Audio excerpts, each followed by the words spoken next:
build an efficient, loyal, hard-working organization only to find its morale weakened by the personal, financial, and political ambitions of schemers who endeavor to belittle the honest efforts of honest men.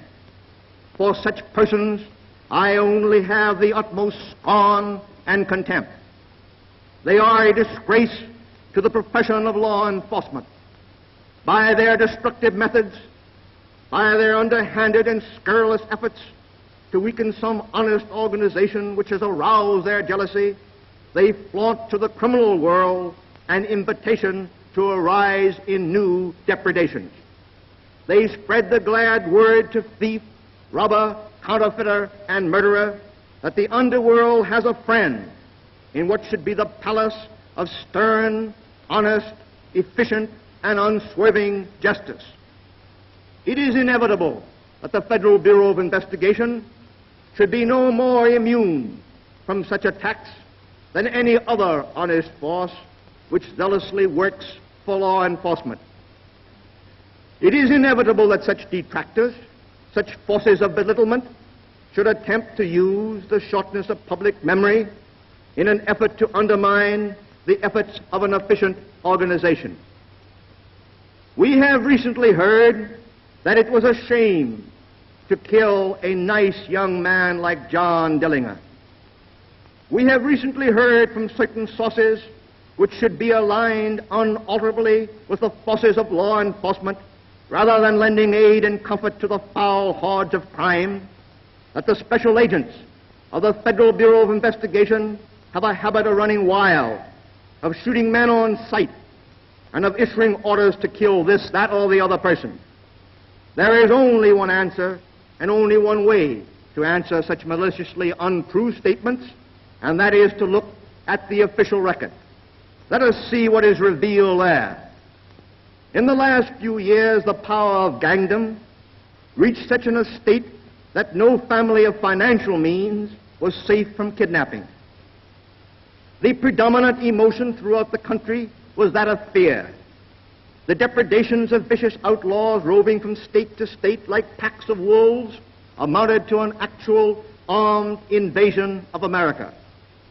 I must remind you that the forces of the underworld today are greater than the entire number of soldiers enlisted for the defense of this country in the World War.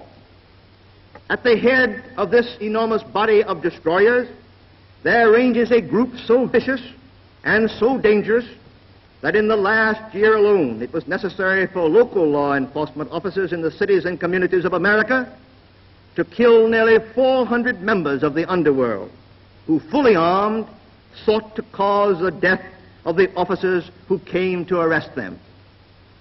This means that to protect the lives and property of the citizens of this country against a most deadly type of slayer, it was necessary for local law enforcement officers somewhere in the United States to each day, every day of the year, protect their own lives by shooting to kill.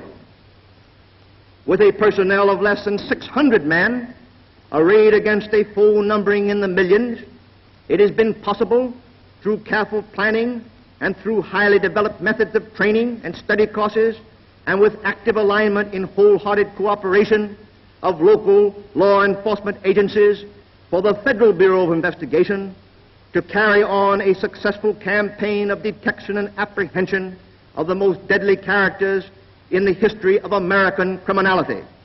In only 9 cases, in 3 years, have we found it necessary to shoot and kill dangerous criminals, and then only in the protection of our own lives. We make no excuse for efficient, honest, and straightforward law enforcement.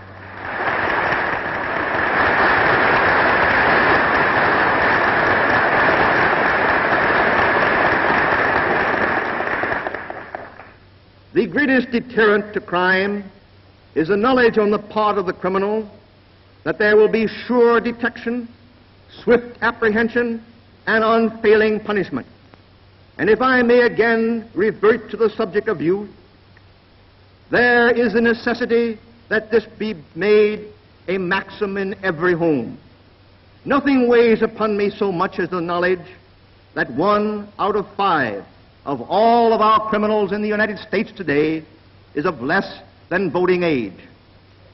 These boys and girls go to the very door of the penitentiary, believing that in some way they still will be able to defeat the law because through lack of proper education and religious training they have been allowed to foster the belief that they could make crime pay.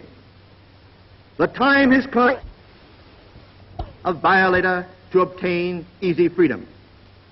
So many dangerous criminals who have no right whatever to freedom are being turned loose that public sentiment necessarily is outraged against the parole system, when in truth it is not the system which is at fault, but the derelictions of those who administer it.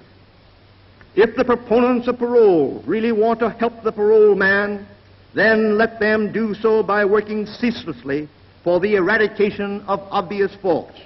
Let them help the parole man along the straight path to reform by keeping the recidivist, the confirmed criminal, the sex pervert, and multiple murderer where he belongs, in prison.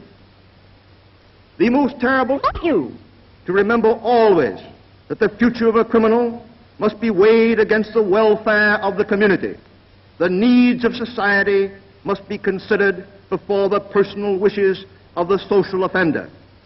Again, common sense must be used. Again, the muddleheads who prate so loudly about things they neither know nor understand must be held in check. There must be a recasting of the public mind toward giving the honest man a better chance to reestablish his position in society by keeping the true enemies of society where they belong and where they deserve to be.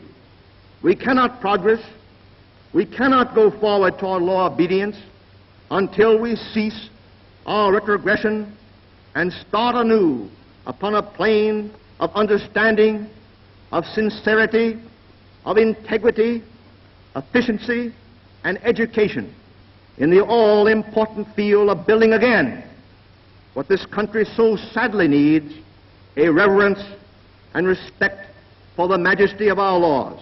For obedience to the law means true liberty. I thank you.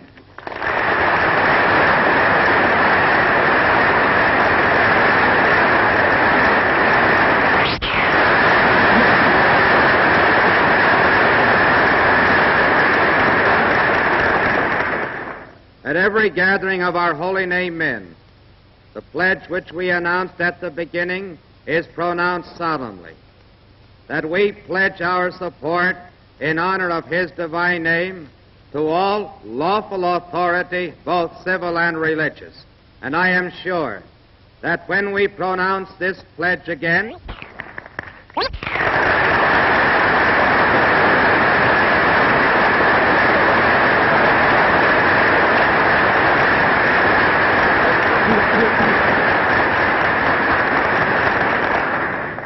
we regret that